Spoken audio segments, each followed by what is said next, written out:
dua manusia, satu Hubaib bin Zaid radhiyallahu anhu, dan satu lagi pula Musalmah Al-Kazzab, seorang nabi palsu. Musalmah Al-Kazzab mengaku bahawa dirinya seorang nabi Allah. Mengaku nabi. Sejak bila? Sejak zaman Rasulullah masih hidup. Nabi masih hidup, nabi masih ada, dia dah mengaku dia tu nabi. Kenapa Musalmah mengaku nabi? Sebab dia pergi tengok Rasulullah di Madinah. Dia tengok rumah Nabi, dia tengok baju Nabi, dia tengok cara Nabi berjalan, tengok perwatakan Nabi. Dia tengok, dia kata, ish, sama je dengan aku, lebih kurang je. Kalau dia boleh jadi Nabi, takkan aku tak boleh jadi Nabi. Dia balik ke kampung dia isytiharkan dia Nabi. Dan orang kampung itu membengong, mengaku pula dia sebagai nabi palsu. Adalah 2-3 kerat yang mengaku. Bukan kata zaman Musalmah je tuan-tuan. Zaman sekarang ni pun kalau ada orang mengaku nabi, ada orang ikut. Ada orang ikut dia. Tahulah tuan-tuan, walaupun pakai kain plekat, naik motor relax, pakai baju pagoda je naik, tu nabi tu, kata dia, percaya tu, ikut. Tu masalah ni. Pakai baju umbrella, seluar jin, jalan pergi Batu Kek, naik Tok Kong sana tu, nabi tu, ikut. Minum air susu kaki dia. Sampai tahap macam itulah. Bukan kata zaman Rasulullah, zaman sekarang ni pun. Tak tahu kalau kampung kita ni ada orang mengaku nabi ni, ada pengikut dia ni. Di Ipoh dulu perempuan Maryam mengaku mula-mula nabi, nama Imam Mahdi. Ada pengikut. Nama pun Imam tu laki-laki. Tak, dia kata dia Imam Mahdi. Tukarlah nama Imam Maryam. Pun ada orang yang mengikut dia. Tabiat manusia ni nak glamour. Tabiat manusia ni dia nak keluar daripada arus perdana. Arus perdana Allah Tuhan kita, kita mengaku. Arus perdana Nabi tu Nabi kita, kita mengaku Nabi Muhammad. Manusia ni dia suka kona, dia tak mengikut yang ramai-ramai ni. Dia nak buat berasing daripada orang. Yang tu yang manusia minat. Kalau belajar silat, kalau tak ada mandi minyak, tak seronok. Kalau tak bertapa di Gunung Ledang, tak seronok. Dia nak buat lain daripada yang lain. Kalau boleh makan kaca, lagi bagus. Habis-habis belajar silat, makan lampu. Berlambak lagi benda lain boleh makan. Durian rambutan tak, dia cari lampu juga. Pasal apa? Pasal nak tunjuk terror. Ini tabiat manusia. Musalmah pun begitu. Dia tengok Nabi ni semacam je, dia pun nak jadi macam Nabi. Nak jadi dimuliakan macam Rasulullah di Madinah.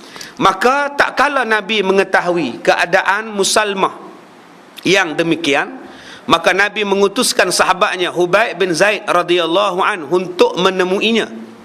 Dia adalah seorang sahabat Rasulullah yang masih muda, berusia 30 tahun, tetapi sudah terdidik di bawah naungan Al-Quran. Dia hanya memiliki sebilah pedang untuk menebas leher para musuh-musuh Allah, dan mempunyai sebuah mushaf Al-Quran untuk membaca Al-Quran, berkomunikasi dengan Allah, mempunyai sehelai sejadah untuk solat tahajud di waktu sahur, dan mempunyai hati untuk memahami Al-Quran. Itu sajalah harta Habib Hubaib bin Zaid. Apa hartanya?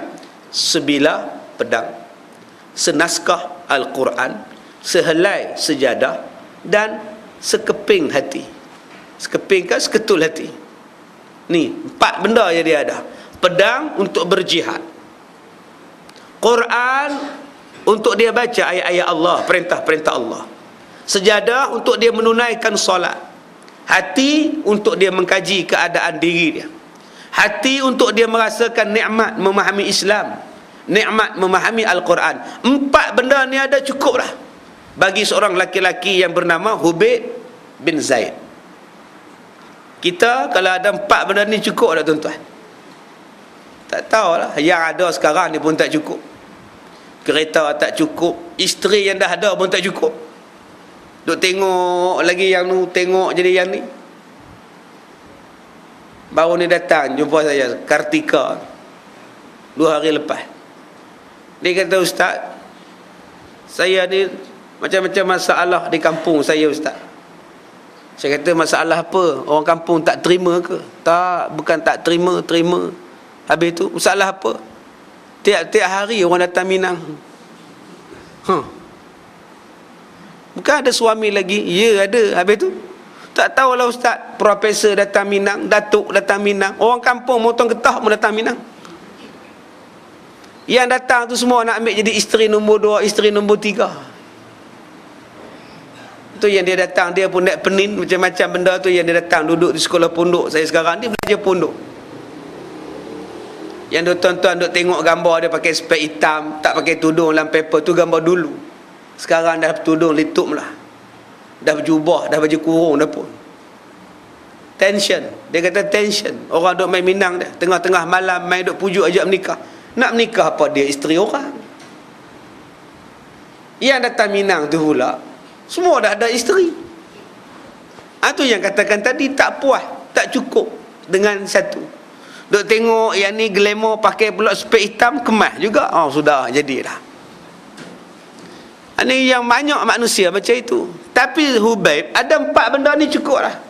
Peti ais tak ada pun tak apa, televisyen tak ada pun tak apa, kereta motor tak ada pun tak apa. 4 ni cukup. Pedang untuk berjihad, Quran untuk berkomunikasi dengan Tuhan, sejadah untuk sujud pada Allah, hati untuk memikirkan kebesaran Tuhan. Cukup 4 benda ni dia kenyang dah. Maka Rasulullah mengutuskan Hubaib sambil berkata, wahai manusia, sesungguhnya aku akan mengutuskan salah seorang di antara kalian untuk menemui raja dunia. Maka jangan kamu bantah perintah aku. Apa yang aku buat ni aku tahu. Sedang kadang-kadang Nabi ni tuan-tuan, dipilihnya anak muda 18 tahun menjadi pemimpin. Kadang-kadang dipilihnya satu orang yang bukan berada di dalam kelompok orang-orang majlis tertinggi. Orang biasa je dilantik. Siapa ni dilantik? Kadang-kadang Saidina Ali ada, tak dilantiknya Ali. Kadang-kadang Abu Bakar tu ada ya, tapi tak dilantiknya Abu Bakar. Sebab itu ada seorang sahabat Nabi yang datang jumpa Rasulullah. Kata dia pada Rasulullah, apa lebihnya orang itu, apa kurangnya saya, sehingga Rasulullah langsung tak lantik saya. Lantiklah saya Rasulullah, nak buat kerja apa-apa. Bila Nabi dengar perkataan laki-laki macam itu, Nabi bangun daripada duduk. Nabi tegur dia. Apa yang aku suruh orang tu jadi wakil aku ke, jadi jeneral perang ke, aku tahu kedudukan dia, dia boleh buat kerja.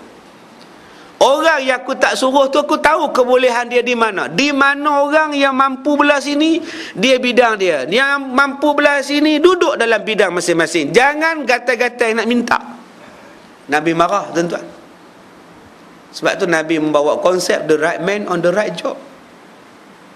Kalau aku suruh tu, aku tahulah dia boleh buat atau tak boleh buat, walaupun dia anak muda 18 tahun dah jadi pemimpin perang. Padahal di belakang dia Umar Al-Khattab. Patutnya Umar yang menjadi jeneral, tapi tidak, budak muda 18 tahun. Sebab apa? Sebab Nabi tahu kebolehan dia. Kenapa sahabat lain tak bantah? Sebab ni perintah Nabi, mana boleh bantah? Perintah Rasulullah. Perintah Rasulullah maknanya datang daripada Allah, tak boleh bantah. Maka mereka berkata, ya, kami mendengar dan kami patuh kepadamu wahai Rasulullah.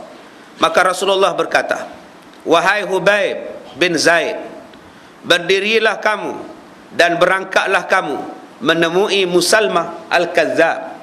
Peristiwa ini terjadi adalah di hujung-hujung nyawa Nabi Muhammad sallallahu alaihi wasallam. Dan Nabi Muhammad tidak sempat melihat Musalmah Al-Kazzab mati dibunuh. Sebab Rasulullah wafat terlebih dahulu. Maknanya ketika Nabi wafat, Musalmah masih hidup. Dan Nabi mengutuskan Hubaib untuk membunuh ataupun menarik balik si Musalmah kembali kepada Islam. Maka ibu Hubaib bin Zaid reda untuk melepaskan anaknya sambil menangis dengan teresak-esak kerana akan berpisah dengan anaknya.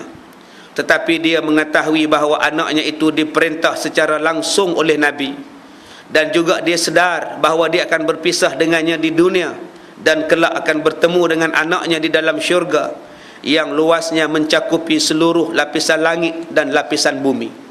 Tuan-tuan yang dirahmati Allah, syurga ni kalau orang syahid masuk. Nabi sebut orang yang mati syahid ni, dia sekarang ni meninjau-ninjau rumahnya dalam syurga. Dia tengok keadaan rumahnya dalam syurga, dan Nabi kata dekatnya rumah dia dalam syurga lebih dia kenal daripada rumahnya dalam dunia. Orang yang mati syahid, bila dia dibawa meninjau rumah dalam syurga, dia kenal kedudukan rumah dia, harta benda dia dalam syurga, lebih dia kenal daripada rumah dia dalam dunia.